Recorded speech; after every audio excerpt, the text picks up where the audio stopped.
Жарық. Сиқырлы бұта. Ал тағы да жаңбыр тамшылары.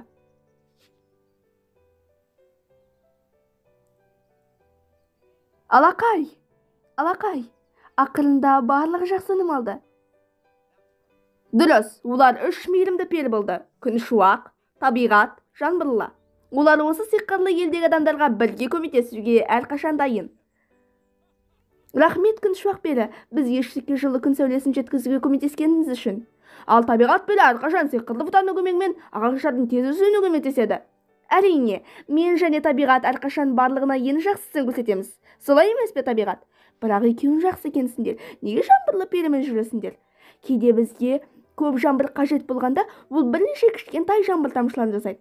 Ал егін жиналуға жақын болғанда, ол дауылды жаңбыр әкеледі. Менің қабілетім оларға да, перілерге де пайдасыз ба? Бірақ, әрине, күн мен табиғат бұлай сезінбейді. Солай ма? Менің ойымша, жаңбырлы пері екеуінің досы болғандықтан, оны ұстайсыңдар, солай ма? Мен туралы неме осылай ойлайды екен?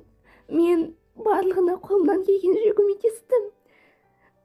Күншуақ, табиғат, екеуін мені жақсы білесіңдер, бірдеңе айтыңдар. Жарайды, егер екеуін мен туралы бірде ойласаңдар, онда мен кетемін. Жаңбырлы болма, оны қума. Ол болмаса бізге әсер етпес едік. Бірақ, уайымдама, ол өзіңізді күте алады. Ол біраз уақытқа қайтатын шығар. Енді ертең жұмысты жалғастыру үшін демалу керек. Дегенмен Күншуақ пен табиғат жаңбырдың жоқтығы олардың келесі жұмыс күндерін соншалықты қиынға соқтыратынын күтпеген. Қазіргі уақытта перілерге не болды? Барлығының энергиясы соншалықты күшті және біркелкі, сондықтан біздің егін олар жинап жатыр. Дұрыс, сіз өз жұмысыңызды жақсы орындауға назар аударуыңыз керек. Неге солай? Біздің сиқырымыз әрқашан бәріне жақсы өнім беретіні анық. Себебі жаңбырлы бұл жерде жоқ, әлі есіңізде ме? Сол күні жаңбырлы екеуміз барлық жерге жаңбыр мен сиқырлы бұталарды әкеліп, ағаштардың жақсы өсіп, тез өсуіне көмектестік. Я, жаңбыр да күн энергиясын бақтағы ағаштарға таратып, өсімдіктер өсіп, қурап қалмас үшін көмектесті. Жоқ, біз жаңбырлының маңыздылығын жете бағаламадық. Я, енді оны қайтып табуымыз керек. Онда сұрайық, оны тауып алайық.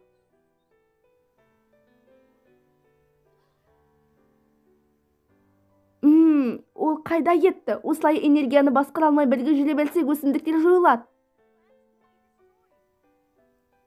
Күн мен табиғат мұнайып тұрғанда, табиғат кенеттен айналасындағы таныс жаңбырлының сиқырлы көпіршіктерін көрді. Жаңбырлының көпіршігі, жаңбырлы сол жерде сияқты.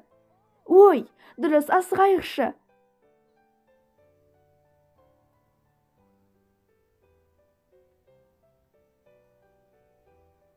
Бірақ оған не болды? Денесінде жарақат көп. Оның денесі неге бұлай жарақаттанған? Әлбетте біреу.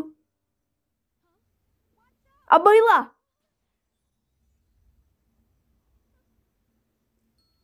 Жарайсың! Сен кімсің? Неге бізге шабуыл жасайсың? Жаңбырлыға зиян тигізген сен бе? Мен қара сиқыршы Мелисамын. Менің басты міндетім сен сияқты перілерден билікті алу. Бүгін мен сендердің үшеуіңді осында кездестіргеніме өте қуаныштымын. Дегенмен жаңбырлыны қорғау үшін табиғат пен Күншуақ Мелисаға қарсы сиқырларын тез қолданды. Жақсы, әрине мен. Алайда табиғат пен Күншуақ олардың артынан жасырынып келе жатқан адамның жаңбырлы екенін білмеді. Жаңбырлы, не істеп жатырсың? Біз сенің достарыңбыз, күн мен табиғат.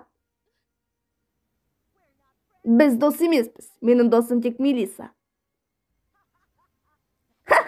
Дұрыс, жаңбырлы менің ең жақсы досым, ал сен жаңбырлыны ренжіткен жалғыз жаусың. Жаңбырлыға не істедің? Мен ештен істемедім. Тек сен келмес бұрын бейшара Жамбырлы мені тыңдап, менімен бірге ең мықты пер атануға келісті. Менің қара сиқырым мен Жамбырлы енді менің тапсырмамды орындайды. Ал сен дәл оның жауларысыңдар.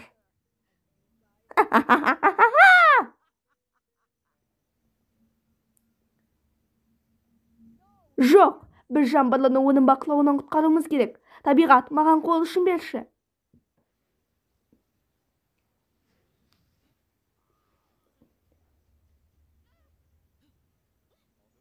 Олар екі перінің күшімен төбелесуге барынша тырысты.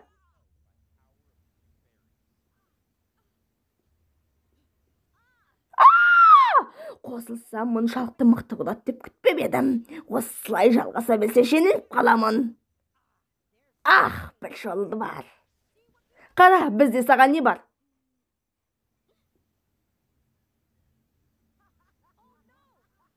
О, жоқ, Жамбырлыға зиян тигізбей тұрып жоюымыз керек.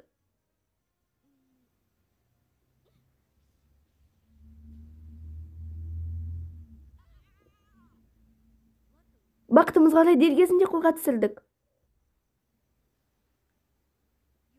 Сен нені жоғалтып және менің күшім Жамбырлыны неге тартып алмақшысың? Сен жоқтағың келетін тағы бір нәрсе бар ма? Жарайды, мен жай айтқым келді. Жамбыр, сені кемсіткенім үшін кешір. Бірақ сен мен үшін де, табиғат үшін де маңыздысың. Сенсіз мен де табиғат адамдарға егінді ұстауға көмектесе алмас едік.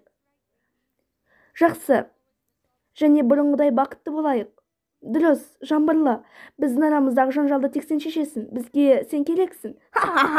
Әдемі достық қандай өкінішті. Өкінішке орай қазір Жамбырлыға не айтсан да пайдасыз. Өйткені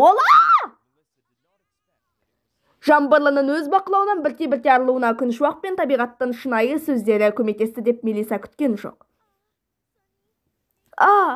Күншуақ, табиғат, мен кешіремін екеуінді. Сен не істеп жатырсың? Мені тез босатып оларды құрту туралы бұйрығыма бағын. Бірақ олар достар, дұрыс, олар менің ең жақын достарым. Жамбырлы, бұл есіңде болсын. Жоқ, олар емес, оларды жояйық. Жоқ, мен жоюым керек, ол сенсің. Жоқ!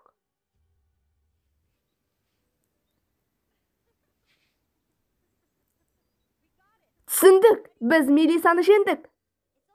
Оянуыма себепкер болған сөздеріңіздің де арқасы. Достарым, сендерге көп рахмет. Жамбырлы, сені ренжіткенім үшін кешір. Қазір біз әркімнің өз күш-қуаты бар екенін және бірлік ең үлкен күш екенін түсіндік. Ендеше мәңгі бірге болып бақытты өмір сүруге уәде берейік. Содан бері 3 пері тату-тәтті өмір сүріп, халыққа мол өнім берді.